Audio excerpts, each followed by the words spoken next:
이 6월을 맞이하면서 우리가 다시 한번 이 국가 민족의 아픔들을 기억하는 우리가 되기를 원합니다. 참 우리 민족의 역사를 보면은요, 이 분열의 역사예요. 분열의 역사. 우리 민족의 처음 시작부터가 삼국으로 딱 갈라졌고, 그것이 고려로 와서 통일이 되는 듯 하다가 또 정말 또 갈라졌다가 또 이런 계속적으로 이런 아픔들이 있어요. 통일신라가 있다가 또 갈라지고 또 고려가 통일되고 또 조선이 또 이렇게 이게 만들어졌지만은 또 이게 갈라졌잖아요. 그냥 노론 소론 얼마나 당파가 많은지 몰라요. 그래서 우리 민족을 가리켜서 모래알이라 그래요. 모래알. 그런데 이게요, 이민사회가 똑같아요. 이민 간 우리 민족끼리 얼마나 다투는지 몰라요. 저는 그래서 이민사회에 있으면서요, 그냥 분열되는 그 모습을 보고 가슴이 참 아팠습니다. 제가 처음에 갔을 때 오클라호마를 갔는데, 오클라호마에 한인들이 1,500명 정도 살아요. 1,500명 사는데 한인교회가 20개입니다. 20개면은 여러분 어떻게 되는지 아시겠죠? 그러니까 교회마다요, 20명, 30명. 근데 또 교회가 또 생겨요. 어느 날 조금 마음에 안 들면은 또 몇 분들이 이렇게 나와가지고 또 어디서 이제 한인 목사님들이, 떠돌이 한인 목사들이 너무 많아요. 그러니까 또 모시고 와가지고 또 이렇게 예배 드리고 또. 참 그걸 가슴이 아파서 저는 또 오클라호마 시티에서 놀만이라고 한 30분 정도 20분에서 30분 떨어져 있는 도시에, 조그마한 그 대학 캠퍼스 도시에 살았어요. 그래서 제가 항상 기도했어요. 절대 놀만에까지는 분열의 영이 내려오지 않도록. 근데 하나님의 은혜로요, 지금까지도 놀만에는 딱 교회가 하나입니다. 한인교회가. 그래서 우리 유학생들 중심으로 모이다가 또 이제 또 이민사회들이 또 몰려 들어와가지고 참 교회가 아름답게 지금 성장하고 있는 것을 제가 지난해 가서 보고 왔어요. 이 분열의 영. 참 아프죠?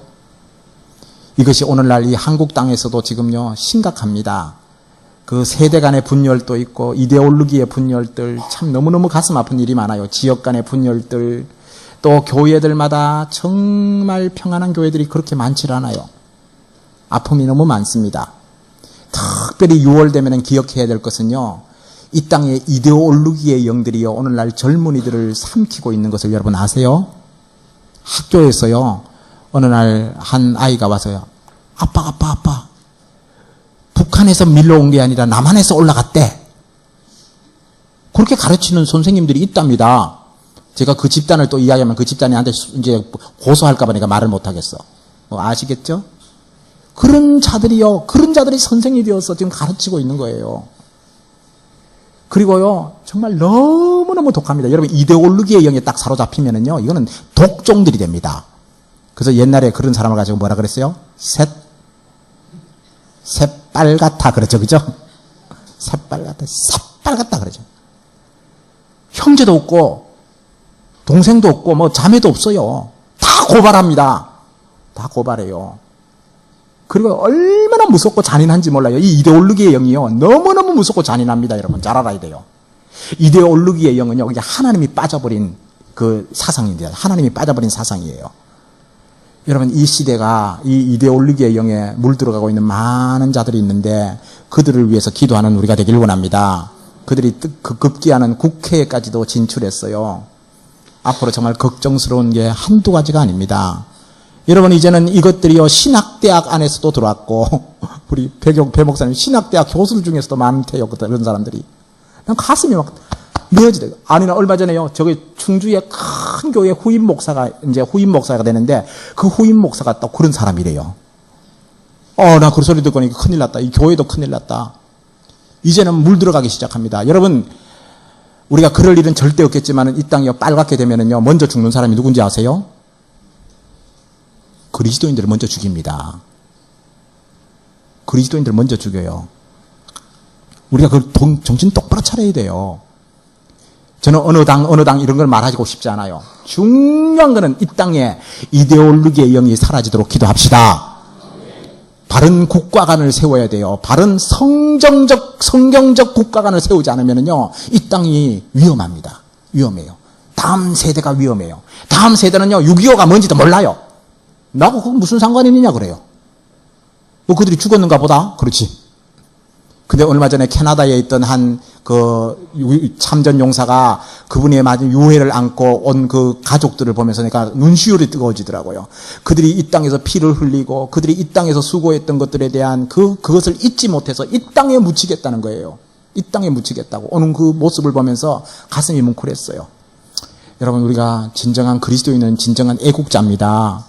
이 땅을 위해서 기도해야 돼요. 지금 이제는 그리스도인들밖에 소망이 없어요. 소망이 없어요. 우파나 좌파나 보면은요, 다 탐욕에 찌들어 있습니다. 물질과 탐욕에 찌들어 가지고요. 그러니까 지금요, 뭐 누가 옳다, 누가 나쁘다라고 말하기가 참 애매모호한 시대에 살고 있어요. 우리가 애매모호한 시대에 살고 있어요. 그럼 무엇이 옳은가? 우리에게 옳은 것은 진리밖에 뿐입니다. 말씀밖에 뿐이라는 사실을 기억하는 우리가 되기를 원합니다. 말씀 앞으로 돌아올 때만이 소망이 있는 거예요. 이것이 바로 교회까지도 깊숙하게 들어와서 교회 속에서도 지금요 갈등이 참 많습니다. 소통이 안 돼요. 어르신들과 젊은이들 간에 소통이 안 되고 있고요. 또 우리가 소통이 안 되는 벽들이 너무너무 많이 있습니다. 이런 것들에 대해서 에베소서 2장에서 제가 막힌 담을 허신 예수 그리스도에 대해서 이야기했습니다. 십자가로 말미암아 막힌 담이 허물어졌다는 것을 이야기했지만은 여전히 우리 가운데 아직도 막힌 담이 있다는 사실을 인정하고 우리가 오늘 이 시간에 다시 한번 그 말씀에 조명해서 우리가 성령이 하나 되게 하신 것을 힘써 지키는 우리가 되기를 원합니다. 여러분, 성령이 하나 되게 하셨어요. 우리는 법적으로 예수 그리스도의 성령으로 말미암아 예수 그리스도로 말미암아 성령으로 말미암아 거듭났습니다. 거듭났으면은 우리는 그리스도 예수 안에서 한 형제와 자매입니다. 하나입니다. 평안에 매는 줄로 꽉 묶고 놨어요. 우리를 평안에 매는 줄로 꽉 묶고 놨는데 요 평안에 매는 줄이 자꾸만 갉아먹는 겁니다. 누가 갉으면 쥐들이 와서 갉아먹는 거예요. 사단이 와서 갉아먹고 있어요. 그러면서 어떻게 하든지 간에 우리 가운데 분열을 조장시키고 마음을 갈라놓게 만들려고 합니다. 왜냐하면 우리가 그리스도인들이 함께 뭉치면은요 엄청난 역사가 일어나거든요. 사단이 가장 잘합니다. 그래서 사단은요, 사단의 앞잡이 중에서 하나가 분열의 영입니다. 분열의 영. 오늘 이 시간에 분열의 영은 우리 교회 가운데서 떠나가기를 원합니다. 이제는 우리가 그리스도 예수 안에서 성령이 하나 되게 하실 것을 힘써 지켜야 돼. 힘써 지킨다는 말은요, 그냥 적당히 노력한다는 뜻이 아니라 헬라어를 보니까 최선을 다해서 막 용을 쓰면서 지켜야 된다 그랬어요. 용을 쓰면서. 피 흘리기까지 싸우면서 이것을 지켜야 된다 그랬어요. 근데 피 흘리기까지 싸우면서 지켜야 되는데 오늘날 이 강단에서부터 그것을 조장할 때가 있어요. 강단에서부터 분열을 조장할 때가 있어요. 여러분, 이 강단에서는 평안의 복음에 예비한 신발을 신고 평안의 복음을 증거하는 우리가 되기를 원합니다. 제가 되도록 기도해 주셔야 돼요.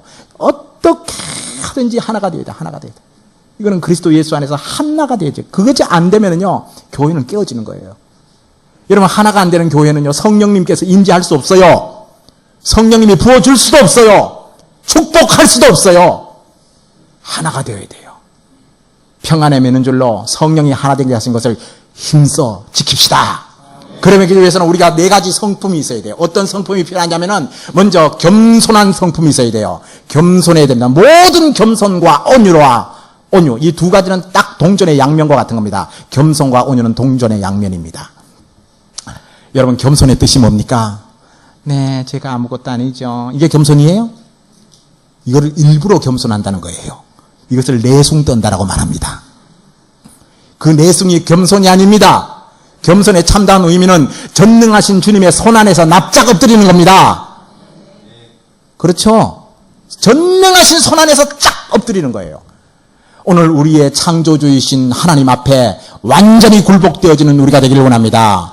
굴복되어질 때 어떤 일이 일어나는지 아세요? 남을 나보다 낮게 여길 수 있는 마음이 생기는 거예요. 그리고 나는 모든 성도들 중에 지극히 작은 자보다 더 작다라는 것을 고백할 수 있고, 나는 죄인 중에 괴수라는 것을 고백할 수 있어요. 이것이 바로 겸손입니다. 겸손. 이 겸손이 우리 교회 가운데 기초적으로 깔려 있기를 원합니다. 여러분의 인격 속에서 겸손이 흘러야 돼요. 겸손이. 그리고 온유. 그 다음에는 온유입니다. 겸손한 자는요, 온유해질 수밖에 없어요.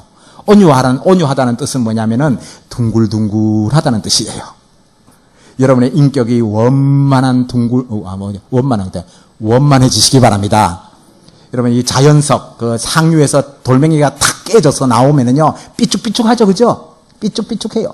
근데 그 삐쭉삐쭉한 돌멩이가 물결에 실려오면서 이제 상류에서 이제 내려오기 시작합니다. 내려오면은 이 물 속에서 부딪히다가 깨어지다가 하류 오면은 그 돌멩이가 어떻게 돼요? 맨질맨질하는 조약돌이 되죠. 그래 옛날에 박상주 씨가 조약돌이라는 노래 불렀어요. 제가 예수 믿기 전에 그거 되게 좋아했던 겁니다. 한 장 걸치면 맨날 조약돌 그러면서 불렀어요. 왜냐면 내가 그렇게 살고 싶었던 것 같아, 내 마음속에. 근데 그게 안 되거든, 인간은. 삐쭉삐쭉 해가지고 그냥 남 팍 찌르고 이런 그게 어떤 아주 독한 성격이 있잖아요. 이게 조약돌 같아져야 되는데 이게 바로 온유한 건데. 근데 여러분 조약돌은 차돌입니다. 굉장히 단단합니다. 그렇죠? 굉장히 단단하지만은 누구든지 와서 만질 수 있는 사람입니다. 여러분 이것을 내유외강이라 그러죠. 여러분 속 사람은 스트롱해지지만은 속 사람은 강해지지만은 내유외강 외유내강 맞아요. 외유내강 죄송합니다. 외유내강 그러니까 바깥은 부드럽고 속은 강한 거죠. 그 차돌같이 단단해져 가지고요. 그 강하지만은 겉으로는 부드러워야 됩니다. 제가 볼 때는 허물쩍하게 생겼죠, 그죠? 제 속사람은 강해요. 속사람은 강해요. 누가 무슨 소리 해도 저는 흔들리지 않습니다. 진리 가운데 견고히 서 있기 때문에. 그렇죠? 그렇지만 모든 사람을 품을 수 있는 마음의 여유가 있어요, 이젠.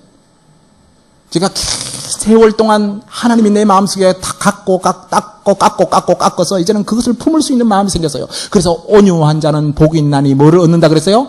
땅을 기업으로 얻을 것이라 그랬어요. 온유한 사람 앞에는 사람들이 많이 몰리게 돼 있어요. 여러분 한 사람의 심령이 겸손하고 온유하면은요 많은 사람들이 몰려올 겁니다.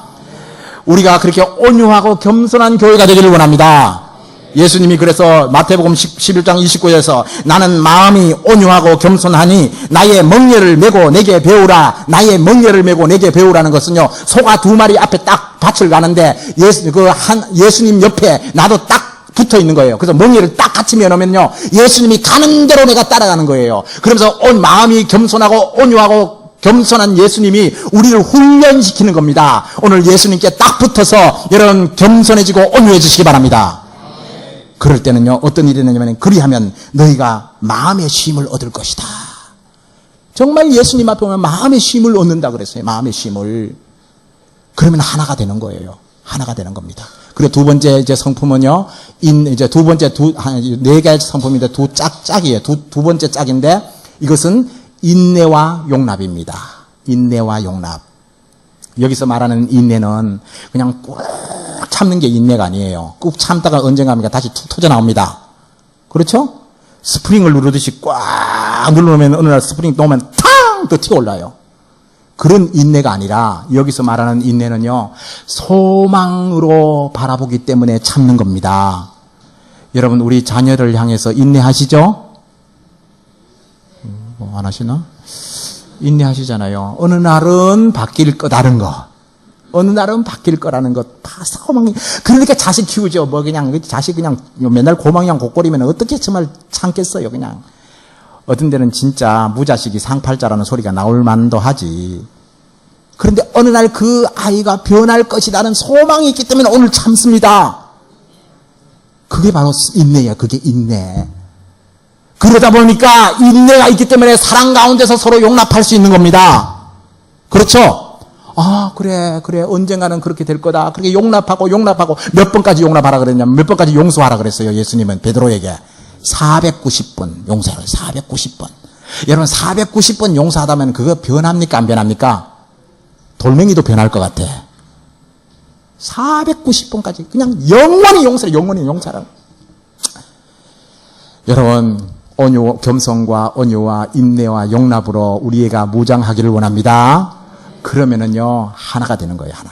그때 성령께서 하나 되게 하신 것이 힘써 지키라는 말에 의미가 무엇인지를 깨닫게 되는 겁니다.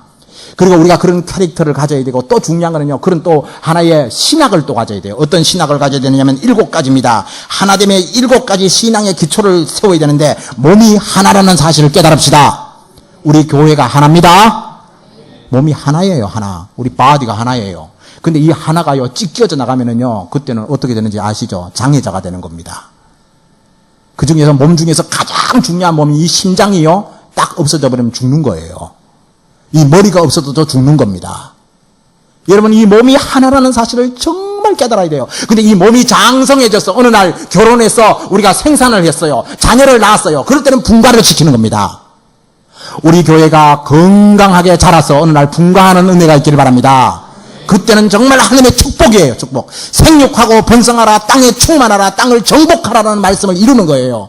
그런데 우리가 그것을 하지 못할 때는요, 이 몸이 막 찢겨져 나가는 겁니다. 찢겨져 나가는 그 아픔, 그거는 정말 너무너무 잘할 거예요. 여러분 정말 잘할 거예요. 정말.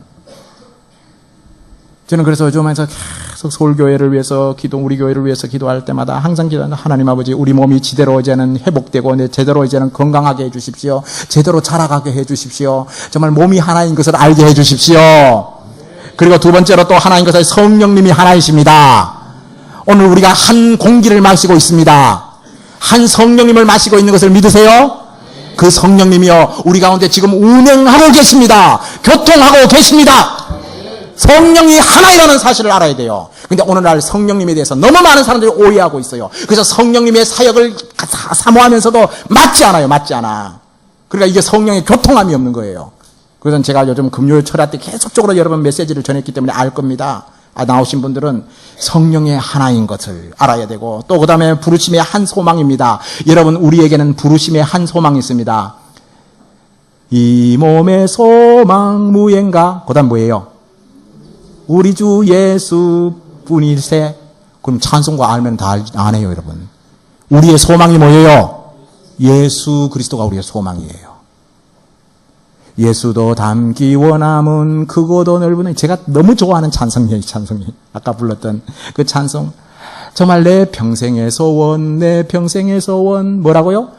대속해 주신 사랑을 간절히 알기 원하네. 이것이 우리의 소망이 되기를 원합니다. 한 소망입니다. 한 소망. 다른 게 아니에요. 우리는 예수 닮는 것이 우리의 소망입니다.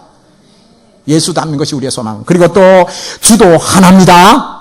우리가 주님이라고 부르는 주님이 한 분인 것을 믿으시죠?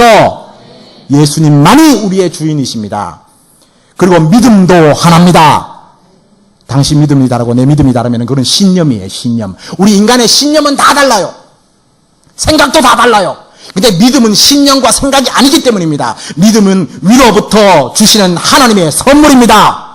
하나님의 선물이기 은혜로 말미암아 우리에게 주는 믿음은 동일한 믿음이에요. 동일한 믿음. 그 한 믿음 안에서 한 형제가 되기를 원합니다. 믿음의 형제, 믿음의 자매가 되기를 원합니다. 믿음의 하나. 그리고 침례도 하나입니다. 제가 오늘 이거 이야기할 때 신날 것 같아. 원래 초대교회에 바울이 있을 때는요, 그때는 세례가 없었어요. 원래는 모든 터키 지방에 있는 그 모든 교회를 가면요, 교회마다 우리 같이 이렇게 침례탕이 있었어요. 할렐루야. 원래 침례탕이 다 있었어요. 그리고 그들은 처음에 교회가 예배당에서 침례탕이 없을 때는 사거리에서 침례를 받았어요.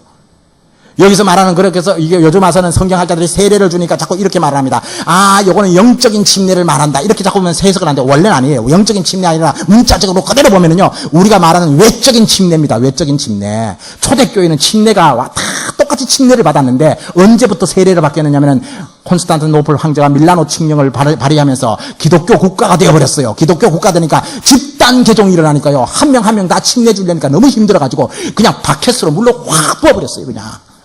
그래서 그걸 침례라 그랬어요. 그들 이름은 그래도 베프티스트라 그래서 베프티즘 그랬어요. 그러면서 늦게는 또 더 쉬운가 가면 또 이제 성직자들이 딱 물러가지고 이렇게 두드려 이제 다 그게요, 캐톨릭의 유산입니다. 세례가. 그래서 켈빈과 쯔빙글리가 이렇게 종교개혁을 일으켰을 때요, 애나베프티스트들이 이거는 종교개혁이 아니라 반개혁이다. 이거는 완전한 변화가 아니다. 완전한 트랜스포메이션이 아니다라고 이야기했어요. 완전한 변화가 아니다. 그래서 그들이요, 애나베프티스트들이 처음에는 어떻게 침례를 받았냐면은, 먼저요, 침례를 줄 사람이 자기 못 받겠어. 그러니 물을 이렇게 부어버렸어요. 그리고 나서 그다음부터는 침례를 줬다라는 문헌이 기록되어 있어요. 여러분, 우리가 한 침례를 받았습니다. 여러분, 그래서 저는 우리가 외형적으로 간증할 때는요, 그래서 저는 침례교 목사가 된 게 바로 그거예요. 성경을 아무리 아무리 연구해도요, 침례가 맞아요, 편자요. 그리고 아는 장로교회 목사님도, 저 옛날에 그 최복규 목사님이라고 여기 금호동에 있던 배단위 교회라고 있었어요. 혹시 아시는 분 계세요? 배단위 교회. 그 최복규 목사님이라는 분이 제가 잘 아는데, 그분은요, 장로교 목사님도 어느 날 성경을 그분이 연구하다가 침례가 맞는 걸 알고 나서 막 침례를 주고 하니까 장로교에서 그냥 그분을 이단이라고 막 정죄하고 막 야단 났었어요. 진짜 성결교 목사님들은요, 침례 주는 목사님들이 많으세요, 지금도. 여러분, 그렇다고 제가 침례 받아야 구원받는다라고 말하지 않습니다. 침례 안 받아도 천국 갑니다. 그래요, 안 그래요? 침례 안 받아도 천국 가요. 그는 좌우편의 강도들 보면 알아요. 그 한 명 중에 그가 죽기 직전에 주님이 그에게 천국을 약속해. 네가 오늘 나와 함께 낙원에 있으리라 약속했어요. 그러나 이 침례는 뭐를 의미하면 우리가 한 공동체라는 것을 드러내는 겁니다. 우리가 한 신앙 고백입니다. 여러분, 우리 모든 성도들의 마음속에 한 침례에 대한 아름다운 공동체 정신이 있기를 원합니다. 오늘 혹시 여기서 장로교회나 감리교회 오신 분들은 양해하고 들으십시오. 그렇다고 뭐 감리교가 장로교가 잘못됐다라고 말하는 것이 아니라, 중요한 것은 성경을 바로 이야기하는 거예요. 바로 성경을 바로 이야기하는 거예요. 무엇이 옳은가를 이야기하는 거예요. 그런데 오늘날 너무나 많은 사람들이 성경을 자기 소견에 옳은 대로 해석하기 때문에 문제가 있는 거예요. 침례도 하나이고 마지막으로 하나님도 한 분이십니다. 우리가 믿는 하나님이 한 분인 것을 믿으시죠? 여러분, 그래서 하나님이 하나이다라고 말하면서요, 참 하나님에 대해서 표현을 이렇게 나눴어요. 6절에 하나님도 한 분이시니 만유의 아버지시라. 만유에 계시고 만유를 통일하시고 만유 가운데 계시도다. 이 하나님은 광대하시고 위대하신 하나님인 것을 이야기합니다. 내가 만든 하나님이 아닙니다. 저는 가톨릭에서는 하느님이라고 표현하더라고요. 하느님. 어떤 데는 이단에서는 하늘님이라고 표현해요. 하늘님이 아니에요. 하나님. 이건 번역하기가 참 어려운 겁니다. 만군의 여호와인 것을 믿으시기 바랍니다. 만군의 여호와, 그 하나님은 전능하신 하나님이십니다. 우리가 다 한 하나님의 자녀인 것을 믿으시죠?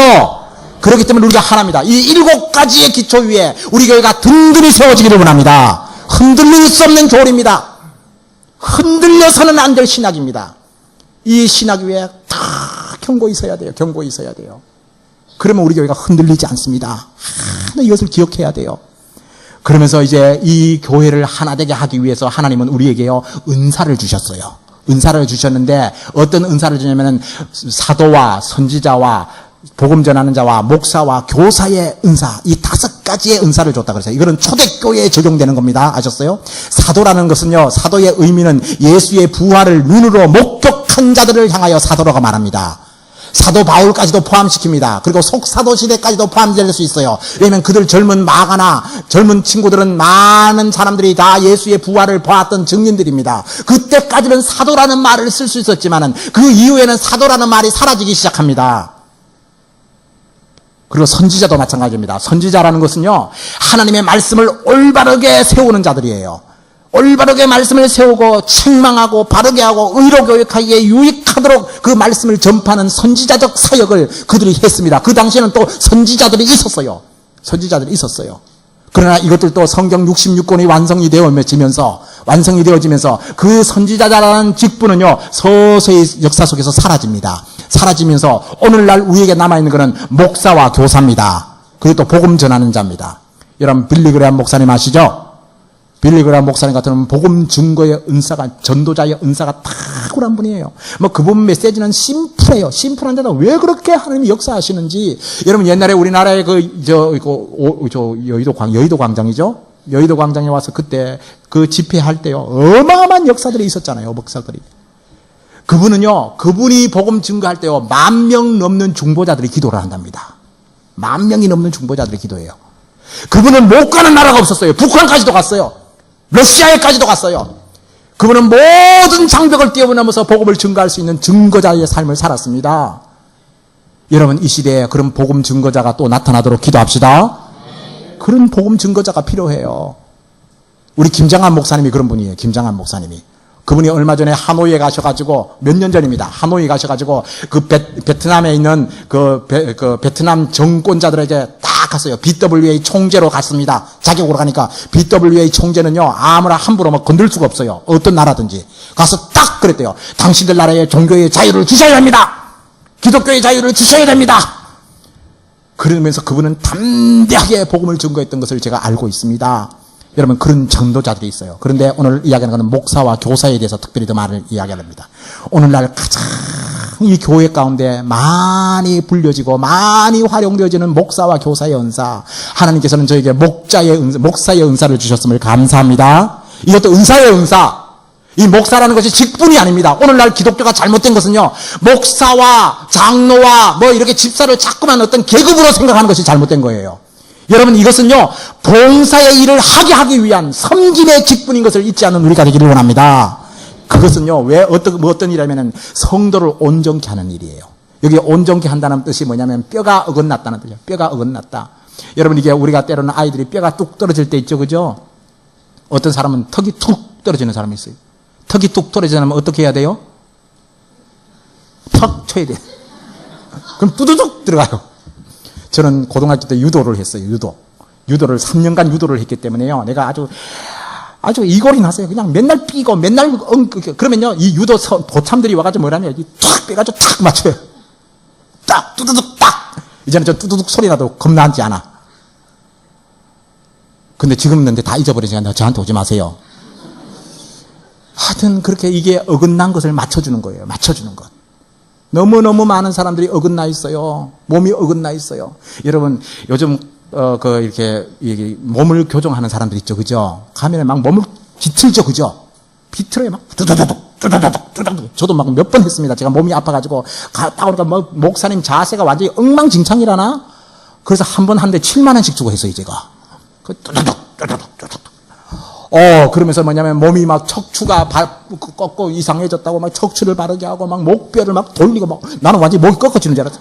목뼈를 돌리고 막 그러면서 이게 뭐냐면 이 뼈를 맞추는 거예요. 이게 바로 온전해지는 겁니다. 여러분 정말 한 명 한 명이 온전한 신앙을 갖기를 원합니다. 온전한 모습을 가져야 돼요. 그리고 이 부러진 팔이 있다면 이것이 다시금 예수 그리스도의 은혜로 맞춰지는 역사가 있기를 바랍니다. 근데 여러분 놀라운 것은요, 부러진 곳은 더 단단해진다는 사실을 믿으시죠? 더 단단해집니다. 우리 교회는 이제 탄탄해지실 거로 저는 확신합니다. 어떤 공격이 오더라도 강하게 대처할 수 있는 온전한 신앙을 갖기를 원합니다. 온전하고 또 그리고 온전해지면 강해지잖아요. 스트롱해집니다. 강해지면 봉사의 일을 하는 우리 모두가 되기를 원합니다. 근데 봉사의 일을 할 때 각양각색의 은사를 따라서 이 몸된 교회를 섬기는 우리 모두가 되기를 원합니다. 봉사를 할 때 내가 하는 것 같이 하지 말고 베드로전서 5장에서는 주님이 하는 것 같이 하라 그랬어요. 성령님이 여러분에게 시키는 것 같이 봉사라고 말했습니다. 여러분 이런 봉사를 통하여서 우리 몸을 세워가는 은혜가 있기를 원합니다. 목회자가 해야 될 역할이 그거예요. 앞으로 저는 여러분을 열심히 뼈를 맞추고 여러분의 치유하고 여러분을 새롭게 하는 일에 헌신하기를 원합니다. 그래서 우리 집사님은 어느 부서에서 어떻게 일하면 좋겠다. 누구는 어떻게 일하면 좋겠다. 하지만 모든 사람이 가르치는 은사가 있는 사람이 아니에요. 어떤 사람은 가르치면 다 자는 사람이 있어요. 그죠? 그분이 신앙이 없는 게 아니에요. 가르치는 은사가 없을 뿐이지. 그런 분들은요, 또 권위하고 손대접의 은사가 있을 수 있죠. 그죠? 누가 어떤 분이 외부에서 오면 무조건 대접하겠다는 사람이 나오기를 원합니다. 나와가지고 그냥 상다리 부러지도록 대접하십시다. 아멘 하기 싫죠? 그 은사가, 여러분, 저는 우리 부엌에서, 이 부엌 봉사하는 분들은요, 이게 특별한 부르심의 사명이 있기 때문에 하는 거예요. 우리 박 집사님 저 분당에서부터 그냥 올라오시더라고 보니까. 그 멀리서도 오시네. 그 올라오셔서 그걸 해야 살 것 같대요. 살 것 같대. 이거는요, 하나님이 그분 마음속에 그 은사를 주셨고, 그것을 할 때 기쁘기 때문에 그래요. 끝까지 건강하시기 바랍니다, 집사님. 그래서 많이 아직도 끝까지 좀 섬겨주세요. 천국 갈 때까지. 우리가 누구든지 다 그런 은사를 갖고 주님을 섬기고 봉사의 일을 할 수 있도록 격려하고 세워주는 일이 바로 목사입니다. 근데 목사가 자기 직분을 감당하고 부엌에 가서 설거지만 하면 그 목사의 직분 잘하는 거예요, 안 하면 못하는 거예요? 그러면 나도, 이 목사님이 섬김의 은사가 있으시네? 목사가 섬김의 은사가 있어서 뭐 합니까? 목사가 해야 될 은사는요, 뭡니까? 말씀 잘 전하는 게 은사예요. 아멘 안 하시네? 제가 그럼 마당에 청소할까요, 그럼 제가? 우리 김장년 집사님 직분을 제가 대신 할까요, 그냥? 우리 김장년 집사님은 그거 관리하는 은사가 있으니까 그거 하는 거예요. 저는 말씀 전하고 기도하는데 전무하기를 원합니다. 제가 아내가 이제 일로 이사 오면은요, 아내 부려먹을 생각하지 마세요. 내 아내는 원래 중보기도자의 은사가 있어요. 그래서 제가 이사 오는 거지, 중보기도의 은사가 없으면 저는 멀리 떨어져 있을 거가 있어도. 하여튼 토요일 날은 무조건 기도해야 돼요. 내 안에는. 생명을 내어놓고 기도해야 돼요. 그래야만이 이 강대상이 살아납니다. 예배가 살아나는 거예요. 그래서 가장 직임을 맡은 대로 최선을 다해서 봉사하는 우리 모두가 됩시다. 이 일을 하기 위해서 하나님은 이런 은사를 주셨어요. 은사를 주셨어요. 목사의 은사를 주셨어요. 그러면서 우리가 어떻게 하느냐면 성도들을요, 그리스도의 장성한 분량까지 전하게끔 하는 일을 감당하기를 원합니다. 여러분 어디까지 성숙해야 되는지 아세요? 그리스도의 장성한 분량에까지 성장해야 되는데 그리스도의 모습을 담는 우리 모두가 되기를 원합니다. 그래서 나는 서울교회의 목표는 딱 하나예요. 예수 닮는 교회. 모든 세상 사람들이 우리 교회를 바라볼 때 정말 저는 저 교회는 예수 닮았다. 그 지체 전체가 예수 닮았다. 어쩌면 저렇게 일사정연하게 참 주님을 섬기고 정말 이 지역 사회를 섬기고 이 민족과 열방을 섬기는지 이건 너무너무 아름답다. 하나님이 함께하는 교회다라는 그런 명성이 펼쳐지기를 원합니다. 저는 그것이 중요해요. 서울교회가 멋있는 건물 지었네. 서울교회가 많이 모이네. 이것은 우리의 부차적인 거예요. 이거는 부차적인 겁니다. 진짜 중요한 거는요, 서울교회는 예수 닮는 교회구나. 그리스도의 정말 장성한 분량까지 그리스도를 닮아가고 있구나. 이 아름다운 증거들이 우리 주님 앞에서도 인정받고 모든 세상 사람들에게도 인정받는 그런 은혜가 있기를 원합니다. 그래서 13절에 보면은 이런 말이에요. 우리가 다 하나님의 아들을 믿는 것과 아는 일에 하나가 되어 온전한 사람을 이루어 그리스도의 장성한 분량에 충만한 데까지 이르러야 된다 그랬어요. 장성이 충만한 데. 그래서 우리가 성숙은요, 끝이 없는 겁니다. 교회 성숙은 끝이 없어요. 물이 바다를 덮음같이 여호와를 인정하는 것이 온 땅에 가득한 그날까지 성장해가 나가기를 원합니다. 우리 주님 앞에 서는 날까지 우리가 그리스도 예수 안에서 성장해가는 은혜를 계속 경험합시다. 그래서 성장하는데요, 우리만 계속 하지만 비만입니다. 아셨어요? 그냥 메가철치 이렇게 막 어제 막 10,000명, 20,000명 그렇게, 난 그런 메가철치도 하나님이 허락하셨다고 믿어요. 그런데 중요한 건 비만이 많아요. 비만이 많아. 오늘 미국 사회를 가장 병들게 만드는 것은 비만이랍니다. 우리 교회는 비만이 아니라 건강하기를 원합니다. 그러면 어떻게 해야 돼요? 운동도 잘하고, 그죠? 그러면 분가를 자꾸 시켜줘야죠.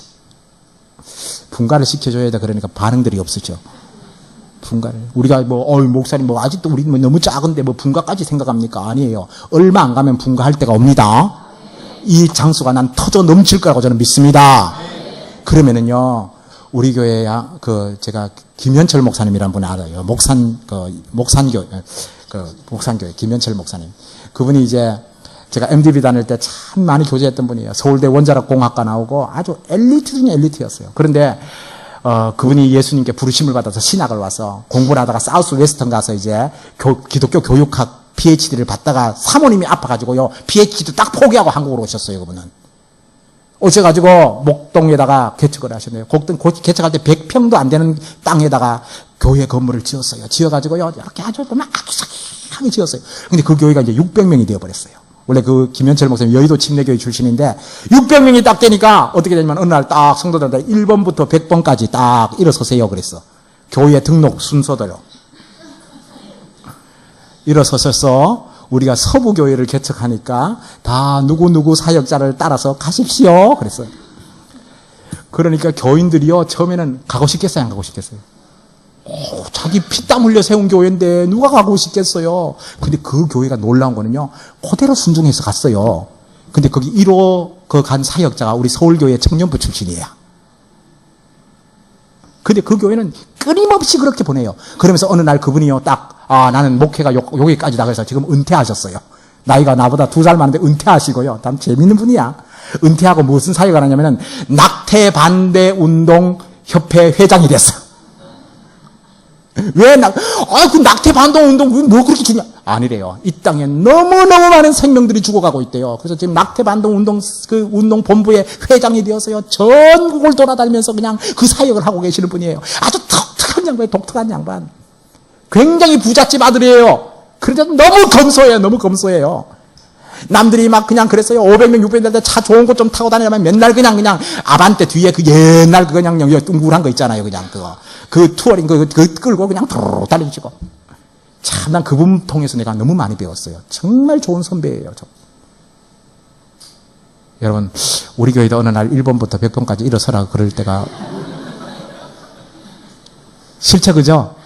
저는 명부 안 볼 겁니다. 어느 날 성령님께서 역사하셨어요. 우리 교회가 차고 넘칠 때요. 와, 우리가 저 일산 쪽에다 하나 개척하자. 아멘 소리 안 하시네. 일산 분들 뜨끔해요? 우리가 구리 쪽에다 개척하자. 그런 아름다운 일들이 일어나기를 원합니다. 그러면서 우리 교회는 어떤 집사님이 이런 말을 해요. 지역 사령부와 같은 데예요. 원래 사령부에는 숫자가 많이 필요 없어요, 원래. 지역 사령부, 여기는 좋은 비전 센터를 세우고 하나님이 정말 여기는 정말 강성한 주님의 일꾼들을 키워내는 것이 우리 교회의 사명이라고 저는 믿습니다. 앞으로 정말 주님께서 그런 놀라운 일들을 우리 교회를 통해서 행하시고 그리스도의 장성한 분량까지 이르도록 기도합시다. 그러면 어떤 일, 그러려면은요, 우리가 먼저 해야 될 일은요, 정말 우리가 그렇게 장성하게 자라가기 위해서는, 하나님의 아들을 믿는 것과 아는 일에 하나가 되어야 돼요. 그리고 어린아이의 일을 버려야 돼요. 여러분, 어린아이들이 어떻습니까? 우리가 참 성경을 해석하다 보면 재밌는 게 있어요. 주님이 어린아이 같지 않고는 뭐라고요? 천국에 들어올 자가 없다 그랬어요. 그러다가 또 어린아이의 일을 버려라 그러나. 이거 뭐냐면 어린아이, 거기는요, 긍정적인 부분을 이야기하는 거예요. 어린아이들이 쉽게 믿어야 안 믿어요? 쉽게 믿죠? 아주 심플해요. 단순해요. 그 마음을 이야기하는 거예요. 그 마음. 그러니까 그대로 예수님 믿고 따라가는 그 마음. 그거를 배우라는 거예요. 그런데 또 어린아이는요, 누가 이런 말 했어요. 방정환 선생님이 최고로 쏘갔대요. 어린아이들이 천사인 줄 알고 쏘갔다 그러더라고요. 제가 보니까 손자 2명 키우니까요, 벌써 요놈 두 놈들이요, 서로 쟁탈전이 벌어졌어. 어제도 우리 집에 왔는데 보니까 어떤 한 물건을 넣고 그냥 동생 놈이 쫙 뺐어. 안 돼! 그러면 또 큰 놈이 울어. 울면서 막 서로 좀 갈등하는 그 모습 보면서, 야, 어린아이들이 굉장히 뭐합니까? 자기 중심적이고, 이기적이죠. 그래서요, 이 말씀 보게 보면 참 재밌는 말씀이, 그 괴율과 이런 모든 것들을 버리라 그랬잖아요. 그래서 우리가 14절에 이는 우리가 이제부터 어린아이가 되지 아니하며 사람의 속임수와 간사한 유혹에 빠져 온갖 교훈과 풍조에 밀려 요동치 않게 하려 함이라. 이런 것에 쉽게 빠지는 것을 볼 수 있어요. 어린아이들은요, 누가 무슨 말하면 쪼르륵 따라갑니다. 쪼르륵 따라가요. 여러분, 절대 지혜로는 강성한 자가 되기를 바랍니다. 마음은 어린아이 같은 순결한 순수한 마음을 갖고 지혜로는 뱀같이 지혜로운 여러분 되시길 바랍니다. 그럴 때 우리가 성숙할 수 있어요. 또 성숙하기 위해서는 사랑 안에서 참된 것을 하여 범사에 그에게까지 자라야 돼요. 사랑 안에서 참된 것을 알아야 돼요. 범사에 그에게까지 자라가야 돼요. 근데 우리 교회가 저는 교회를 어느 날 그리다가요, 옛날에 그 물통을 만들 때 어떻게 만들면 나무 조각으로 만드는 거 아세요, 여러분? 나무 조각으로 이렇게 똑똑똑 만들어서 옆에 딱 철사로, 이 철사가 없을 때는 그냥 쇠로 이렇게 딱 했죠, 그죠? 그러면서 이렇게 올렸어요. 그런데 한 조각이 밑으로 탁 내려가 버렸어. 그래서 이거는 부러져 버렸어요.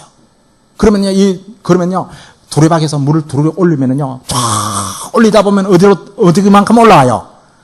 최고 낮은 것만큼만 물이 올라와. 우리 교회 모든 지체들은 골고루 자라기를 원합니다. 아멘? 한 군데 세면 안 돼요. 저는 그래서 시골에서 참 두레박에서 이 물 많이 길렀잖아요. 막 그냥 빨리 올려야 돼요. 탁 올려, 탁 올려야 돼. 안 그러면 물이 다 새버려. 바로 이와 같이요, 우리가 정말 그리스도 안에서 참으로 균형 잡히게 자라기를 원합니다. 한 사람도 나고자가 없기를 바랍니다. 그 한 사람이 빠져버리면 어떤 일이 일어나는지 아세요? 겨울에 황소바람이 글로 불러 들어옵니다. 교회가 썰렁해지는 거예요. 그러면서 마지막으로 이제 마디가 서로 연락하고 상합하여 각각 자기 분량대로 자라가야 돼요. 뼈마디가 있죠? 뼈마디가 있어요. 이렇게 연결되어 있어요. 연결되어 있는데 참 놀라운 거는요, 어느 날 이 말하기 엄지손가락이 나는 너무 작아서 싫어, 나는 커질 거야. 그냥 쭉 커져버렸어. 그럼 뭐가 되는 거예요? 나는 하나가 부족해. 여기서 하나가 이렇게 나와버렸어. 나온 사람 있죠, 그죠? 육손. 어떤 사람은요, 나는 코가 너무 낮아서 싫어. 코가 너무 길 거야. 쫙 길어지면 피노키오 되는 거야. 우리가 잘 알아야 돼요. 우리 주님은 우리 지체에서요, 각자의 분량을 주셨다는 것을 믿으십니까? 분량을 줬어요, 분량을. 그 마디마다 연결돼서 분량을 줬는데요. 그 분량을요, 분량대로 성장하는 우리가 됩시다. 그럼 여러분 위치가 어디예요? 앞으로 그걸 제가 목회하면서 가르쳐 드리려고 싶어요. 여러분 위치가 어디예요? 다 선생이 될 수 있겠어요? 다 지도자가 될 수 있겠어요? 아니에요. 하나님께서는 여러분에게 선생과 여러 가지 참 많은 직분을 주셨어요. 그 아름다운 직분들 가운데서 때로는 보이지도 않는 데 있어요. 그죠? 아주 보이지도 않아요. 눈썹, 여러분 이 눈썹이라는 것이요, 중요해요, 안 중요해요? 중요하죠. 뭐 필요 없다고 해서 어떤 분들은 다 밀어버리고 여기다가 색칠하던데. 여러분 비가 쫙 오면 눈이 그냥 그대로 눈썹이 있으면 이렇게 쫙 옆으로 타고 내려가는데 그냥 쭉 들어오면 그냥 완전히 그냥 어떻게 되는지 아시죠? 그러니까 각자에 있는 위치에 다 있는 여러분 되시길 바랍니다. 때론 보이지 않지만은 가장 중요한 지체가 일 수도 있고요. 가장 굳은 일을 많이 해야 될 이 손들 있죠, 그죠? 맨날 굳은 일을 해야 될 그런 지체들도 있고요. 어떤 지체들은요, 그냥 가만히 보호하고만 있는 지체들도 있어. 그러나 믿음의 분량대로 주님 앞에 서서 자라가는 우리가 됩시다. 그런데요, 그거를 누가 지시하는지 아세요? 머리에서 지시합니다. 머리에서 지시하고요. 우리에게는요, 우리 주님은 영적인 DNA를 주셨어요. 그 DNA를 따라서 자라가는 우리가 됩시다. 그러면은요, 서로 상합하는 거예요. 딱 연합하고 상합되어서 서로 유기적인 관계를 맺는 겁니다. 얼마나 중요해요. 유기적인 관계를 맺어서 이 교회가 건강해질 수 있어요. 그런 아름다운 교회가 되도록 기도합시다. 그러면서 이 시대가요, 우리 교회를 통해서 소통의 역사가 일어나기를 원합니다. 아, 서울 침례교회에 있는 어르신들과 젊은이들은 하나야! 아멘 합시다. 한 성경적 국가관을 갖고 이 민족을 위해서 기도하고 있어. 아멘이죠? 이 서울 침례교회는 지역 감정도 없어. 서울 침례교회는 모든 직분자들도 은사를 따라서 섬기는 자들이야. 그 진정한 교회의 모습을, 이 모습을 위해서 저는 헌신하기를 원합니다. 여러분도 함께 헌신합시다. 그러면서 그리스도의 장성한 분량에까지 자라가서 어느 날 우리의 모습 속에서 그리스도의 영광스러운 모습이 있기를 주의 이름으로 부탁드립니다. 기도하겠습니다.